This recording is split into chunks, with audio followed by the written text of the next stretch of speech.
Bonjour Laurent.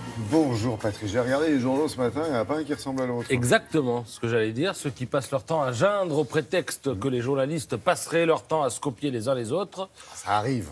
Oui, mais là, aujourd'hui, ils en sont pour leurs frais. Il y a de la diversité éditoriale ce matin. Le Parisien se demande si la folie végane est une mode passagère ou une tendance profonde. La Croix se penche sur la réforme du bac. Apparemment, le contrôle continu, c'est pour 2021. La transition écologique pour l'humanité, la crise chez les Républicains et le possible démembrement du parti à terme pour l'opinion. Bref, on le voit, tout le monde parle de tout, mais il y a quand même une qui capte un peu plus l'attention, évidemment, celle de Libération.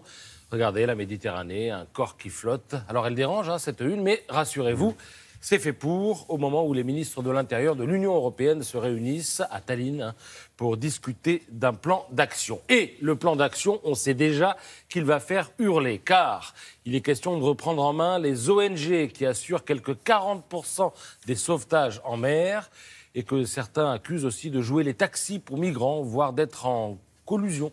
On sait que les bateaux d'SOS Méditerranée sont pleins de gens qui souffrent d'abord. Bien sûr, mais on les accuse aussi d'être en collusion, à tort ou à raison, avec les passeurs. Le Figaro chiffre à 85 186 le nombre de personnes arrivées au sud de l'Italie cette année et à 2150, ce qui n'est pas rien non plus, le nombre de morts. Alors l'Italie, précisément, c'est elle qui lance un cri d'alarme, car c'est elle qui est en première ligne. Elle voit les migrants échouer au propre comme au figuré à sa porte. Libération publie une infographie très parlante ce matin en rouge. Regardez, on voit que les arrivées par la mer en Italie sont régulières. C'est un flot qui ne se tarit pas depuis des années, avec de fortes poussées l'été. Ce que vous voyez en gris, en revanche, ce sont les arrivées en Grèce. Le plus fort de la crise, ce fut fin 2015. Depuis, l'Europe a coupé la route de la mer Égée avec la complicité de la Turquie. Et aujourd'hui, elle s'apprête à faire la même chose avec la Libye. Regardez cette carte en rouge.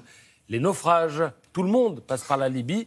L'idée, c'est d'aider ces gardes-côtes, financièrement au moins, mais au sein de l'Union européenne, tout le monde n'est pas certain qu'on puisse leur faire confiance. Alors, en marge de ces considérations, et parce que le reportage reste l'essence du journalisme, lisez le récit, toujours dans Libération, de Mathieu Galtier.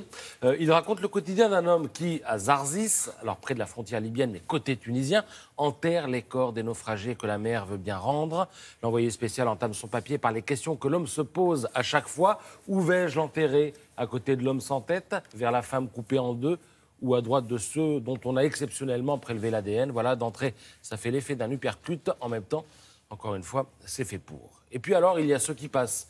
D'abord les côtes italiennes, ensuite l'Eldorado anglais, donc la traversée de la France et souvent le coup d'arrêt sur la rive française de la Manche. Alors vous lirez sur les conséquences du phénomène la contribution d'Édouard Tétros, c'est dans le Figaro.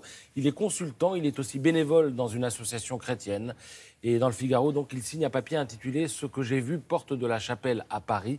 Alors voici un extrait. Nous ne voulons pas voir la réalité. Nous bricolons depuis des années. Nous sommes dépassés et submergés ces jours-ci. Il arrive 80 personnes par jour, soit 30 000 personnes en rythme annuel aux abords de la porte de la Chapelle. On n'y trouve qu'un camp minuscule de 400 personnes saturées 24 heures après son ouverture. En fait, Sangatte et Calais sont en train de s'inviter dans la capitale. J'ai l'impression que l'été sera chaud. Je pense que vous avez raison, Patrice. Merci beaucoup d'avoir feuilleté ces quotidiens ce matin. Nous sommes le jeudi 6 juillet.